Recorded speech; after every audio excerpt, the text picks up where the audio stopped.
Ini adalah seorang ibu yang datang tanpa rujukan, jadi hanya berdasarkan anjuran lisan ya, artinya oleh sejawat dokter yang mengirim ini menyuruh segera mencari saya karena dicurigai katanya ada kelainan di bagian perut bayi, yaitu livernya membesar katanya.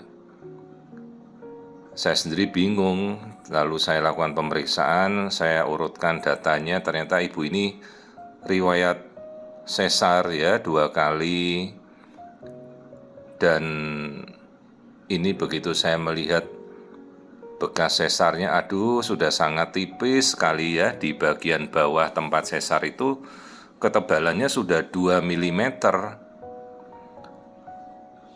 Kemudian dikatakan katanya liver atau hati ya, hati itu liver besar sekali, dikiranya ada pembesaran perut gitu.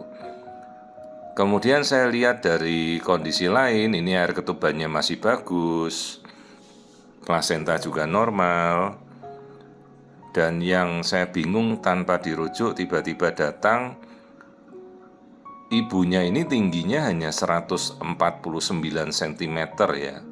Jadi kelihatan pendek. Begitu saya lihat perut ibunya besar sekali. Lalu berapa kilo ini bayi yang dibawa? Minggunya baru 36 dan itu cocok karena kita punya catatan USG awal juga dengan usia haid ibunya ini 36 minggu baru ya. Ini saya lakukan pengukuran arus darah dari tali pusat, semuanya juga bagus. Terus saya bingung loh, kalau ibu diperiksa dari awal bagaimana mungkin baru dicurigai kalanya kelainan di perutnya bayi, livernya katanya membesar. Anda perkiraan berat bayinya berapa? Dijawabnya tidak bisa dihitung lah. Saya tambah bingung lagi. Lalu sebenarnya berat anakmu ini berapa kilo? Akhirnya kita mulai mengukur ini. Diameter kepala sudah setara minggu 39 lebih ya. Jadi kan besar sekali ini kalau dari ukuran kepala. Ya, kalau dari proporsional ibunya kecil ya. Tingginya cuma 149 loh ibunya. Berarti kan kategorinya pendek ya. Di bawah 155. Dia riwayat sesar 2 kali.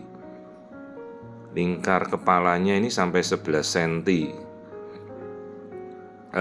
Bukan 11 cm, diameter depan belakangnya 11 cm.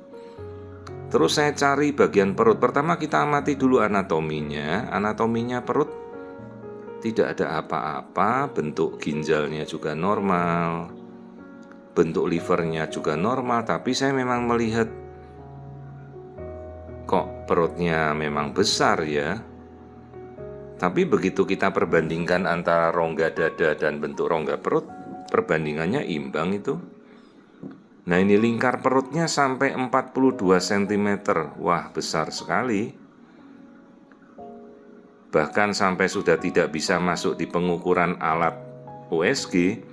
Karena batas pengukuran itu sudah minggu 41 itu udah maksimal dengan lingkar perut sekitar 37 cm. Ini lingkar perutnya bisa sampai 42 cm, 43 cm. Berapa kilo ini bayinya? Ya, maksimal di pengukuran alat dengan 4,5 kilo ya, itu lingkar perut maksimal 37 cm.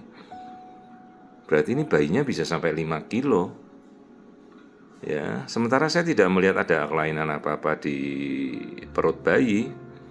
Saya tanya, ibu ada dicek gula tidak? Tidak dilakukan ya. Ibu ada screening untuk diabetes enggak? Screening gula darah diabetes namanya toleransi tes dan pengecekan HbA1c ya, hemoglobin glycosylate namanya. Untuk kita bisa mengetahui apakah si ibu ini membawa diabetes dalam kehamilan, dan itu juga tak dilakukan. Terus saya tanya, ibu, pengontrolan berat badannya bayi ini mulai besar ekstrimnya ini mulai kapan? Kok sampai lingkar perut melewati minggunya saja 37 cm kok sampai tidak diketahui? Dia jawab ya tidak tahu.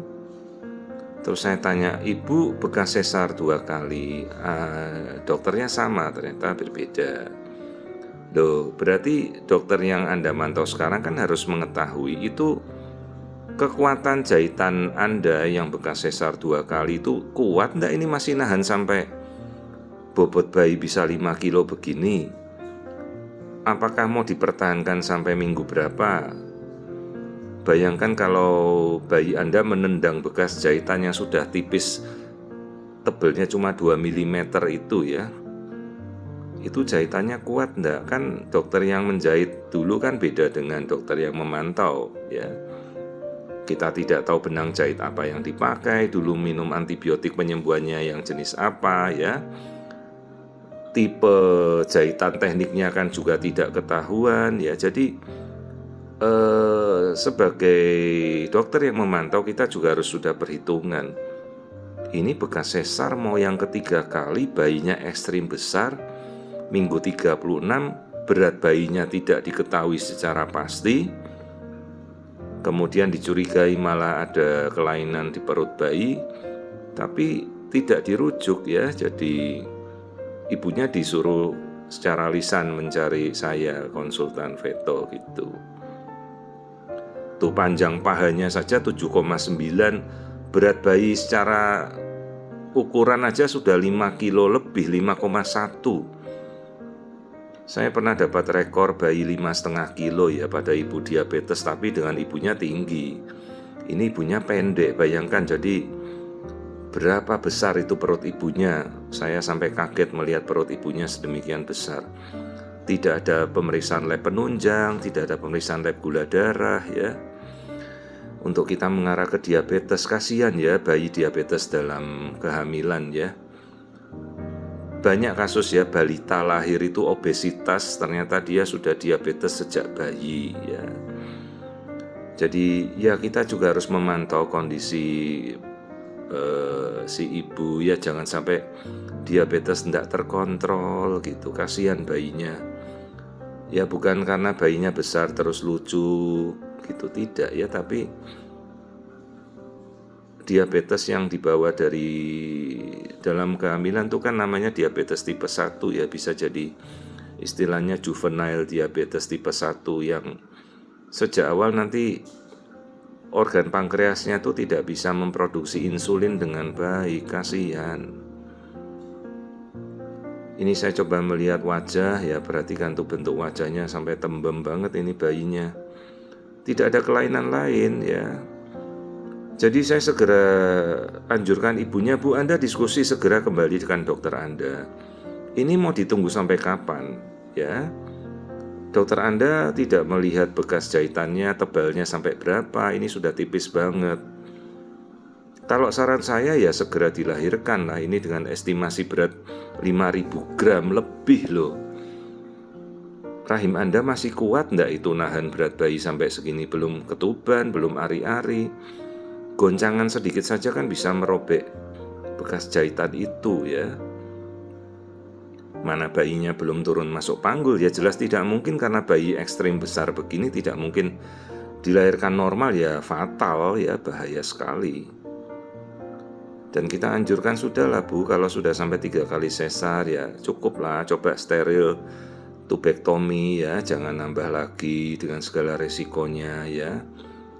Akhirnya saya kembalikan segera supaya ibu ini kembali pada sejawat yang memantau, berikut pesan ya, segera dilahirkanlah.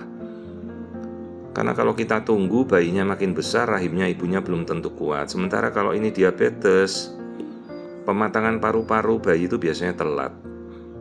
Itu pun harus kita sudah persiapan pematangan paru-paru sebelum dilahirkan ya. Ini tidak ada persiapan dan tidak ada rujukan resmi gitu ya.